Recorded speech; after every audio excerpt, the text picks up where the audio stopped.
Here we're talking about this power. We are not only a physical expression of that power, we're an instrument of that power, because that power literally flows to and through us. Now, as it flows into our consciousness, it just is. Just is. All science and all theology tells you energy is, God is neither created nor destroyed, is the cause and effect of itself, is 100% evenly present in all places at all times, is all-knowing, is all-powerful. You see, the knowledge that got us into the air has always been here. We didn't just make something out of nothing. When the Wright brothers introduced us to this new kingdom, they just tapped into something that was already here. The fax machine that you use today. You can take a slip of paper, feed it into a machine, and thousands of miles away, simultaneously, it's coming out of somebody else's machine. And it's all done just through passing something through the medium of the molecule, the no thing. We've always been able to do that. We've just become aware of how to do it. See, a person that's earning $25,000 a year, they're not earning $25,000 a year because they want $25,000 a year. They're earning $25,000 a year because they're not aware of how to earn $50,000.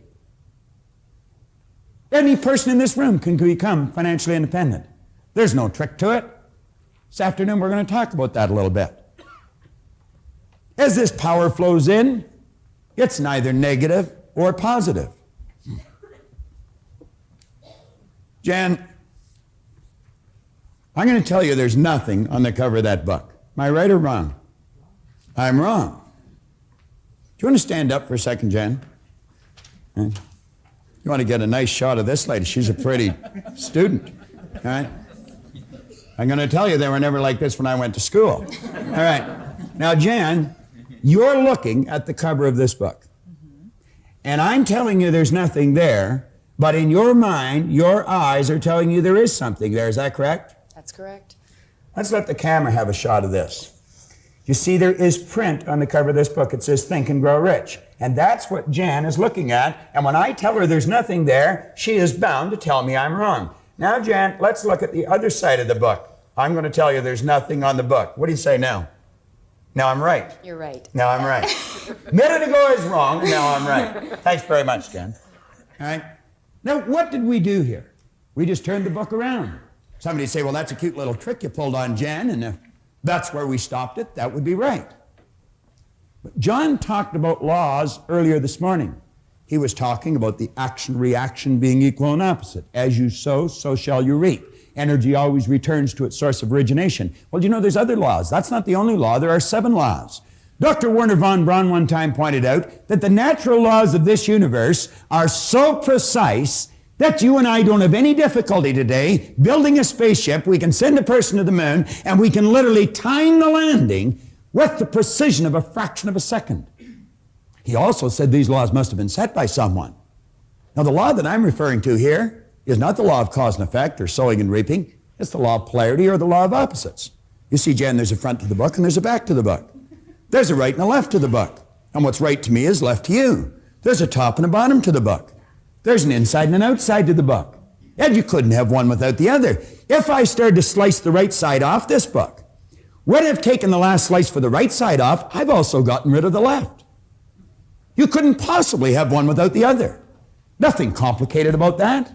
Pretty simple idea, but not understood by many people.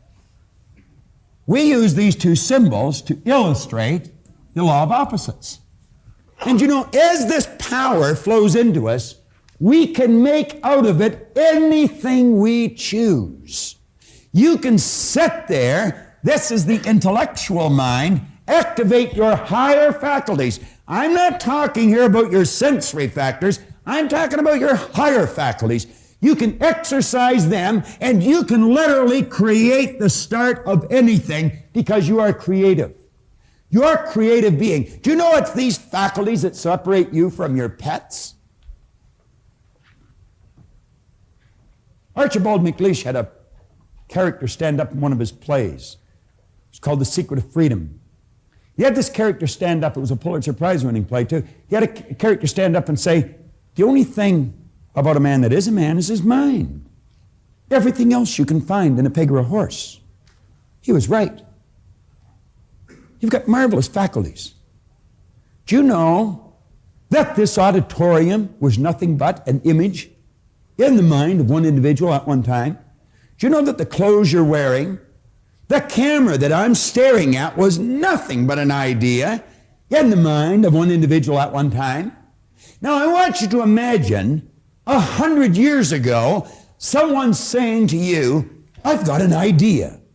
I've got a picture here of building something, I'm going to call it a camera, and I'll shoot a picture of someone in Seoul, Korea, and simultaneously they're going to see it in Nacogdoches, Texas, in their family room on something we'll call a television. I'll take that picture and I'll send it zigging off through time and space. I'll bounce it off something I'm going to call a satellite, and it'll bounce right in to a receiving set on a television set in your family room. Now you know that the boys in the white coats would have been coming for that guy.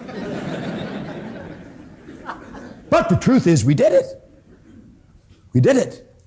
Yet in 1 week this year, 1 week in the past year, I conducted a seminar in Toronto, Canada, in Los Angeles, California, in Auckland, New Zealand, in Honolulu, Hawaii, in 1 week. I could have been flying over Tahiti, which I was, at 35,000 feet, going 600 miles an hour, press a button and my seat goes back, pull the thing out from underneath, I could virtually turn it into a bed, hit another button and somebody come to my aid and they'd give me something hot or cold to drink. They'd give me something to eat. They'd give me a pair of earphones, plug into the seat, and I could listen to my choice of music. Or I might be able to watch a first-run movie. They'd wheel a little cart down beside my seat and they'd give me a hot meal. I could wander up to the wall of the ship or the bulkhead of the plane, take a little plastic card, plastic was something that didn't even exist when I was a child, stick it in this machine, take a telephone back to my seat, and phone my office in Willowdale, Ontario, Canada, while I'm at 35,000 feet, traveling 600 miles an hour over Tahiti, just about the opposite side of the globe. And I would have been able to take, if I wanted to, a laptop computer out of my briefcase, set it on my knee, snap a modem on it, with the telephone, communicate to my office in Willowdale. Or take a portafax again, snap that onto the phone, send a paper to my office in Willowdale. Where did all these things come from? Where do you think you got the digital watch that you have? There is only one source of supply. Every great teacher all down through history for the last 6,000 years in recorded history has told us that if we had our ear to the ground, we'd get the message. This is where everything starts. We build the picture in our mind. Do you know what our problem is? When we build that kind of a picture, we instantly say we can't do it if it's far beyond the results that we're getting. You wouldn't be able to get the picture if you couldn't do it. You can do anything you want.